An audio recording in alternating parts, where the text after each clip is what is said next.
السلام علیکم۔ جون بجٹ کے بعد پراپرٹی کے حالات پاکستان کے اندر مزید خراب ہونے جا رہے ہیں۔ 470 ارب روپے کے ٹوٹل ٹیکسز گورنمنٹ نے لگائے ہیں، مزید ایڈ کیے ہیں، تو ان میں پراپرٹی کیسے بچ سکتی ہے؟ پراپرٹی کے اوپر بھی مزید ٹیکسز بڑھائے ہیں۔ تو پہلے تو یہ جو فائلر اور نان فائلر کا جو ٹرانسفر فی تھی پلاٹ کی، یہ بھی انہوں نے ڈبل کر دی ہے۔ نان فائلر کے لیے ڈبل کر دی ہے، فائلر کے لیے تو وہ پہلے جتنی تھی وہی ہے۔ تو اب پہلے لوگ یہ کرتے تھے کہ فائل جو ہے وہ ٹرانسفر کر لیتے تھے، ویسے رجسٹریز وغیرہ نہیں کرتے تھے۔ تو اب گورنمنٹ فائلز کے اوپر بھی ٹیکس لگانے جا رہی ہے۔ اس کا جو امپیکٹ یہی آئے گا کہ جو فائلز کی خرید و فروخت تھی وہ بھی بہت کم ہو جائے گی، نیچے چلی جائے گی۔ اس سے بھی یہ ہوگا کہ پراپرٹی کے اندر مزید بحران آئے گا، اور جو انویسٹر حضرات اتنا پیسہ لگا کے بیٹھے ہوئے ہیں، ان کی جو پلاٹس ہیں وہ مزید سیل نہیں ہوں گے، مزید ان کی جو سیل پرچیز ہے وہ نیچے چلے جائے گی۔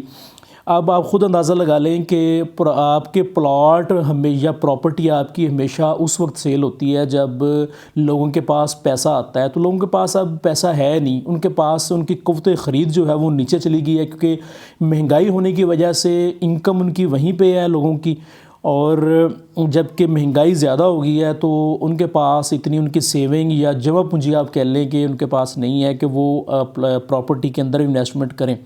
تو اگر آپ لوگ بھی یہ سوچ رہے ہیں کہ یہاں پہ 2023 میں آپ یہ سوچ رہے ہیں کہ کوئی پراپرٹی کے اندر انویسٹمنٹ کرنی ہے آپ نے، تو میرا خیال ہے کہ یہ ابھی مناسب وقت نہیں ہے انویسٹمنٹ کرنے کا آپ کا۔ اگر آپ پلاٹس وغیرہ دیکھیں تو ان کی پرائسز نیچے نہیں آئیں، ان کی پرائسز وہیں پہ ہیں۔ پرائسز نیچے اس لیے نہیں آ رہی، جو بڑے بڑے ڈیلر حضرات ہیں، انویسٹر حضرات ہیں، وہ ان کو نیچے نہیں آنا دینے نہیں چاہ رہے، کیونکہ انہوں نے اس کے اوپر کافی پیسہ انویسٹ کیا ہے، تو وہ ایک اچھا ریٹرن چاہ رہے ہیں۔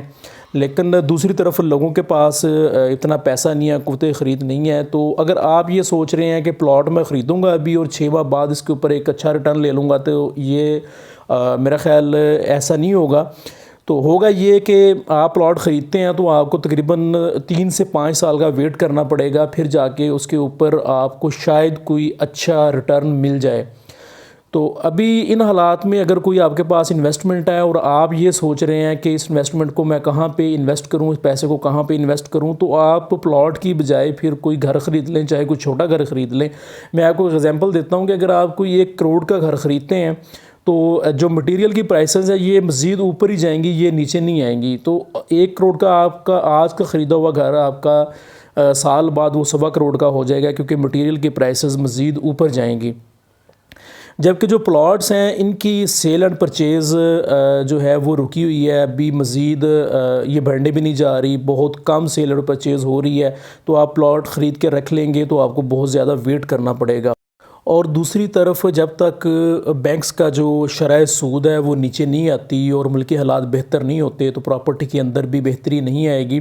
اس کی بہت سادہ سی وجہ یہی ہے کہ لوگ بجائے کہ پلاٹ کے اندر انویسٹمنٹ کریں، رسک لیں، وہ اپنا پیسہ اٹھاتے ہیں اور کہیں پہ بینک وغیرہ میں یا نیشنل سیونگ میں رکھوا دیتے ہیں، وہاں سے اچھا ریٹرن لے لیتے ہیں۔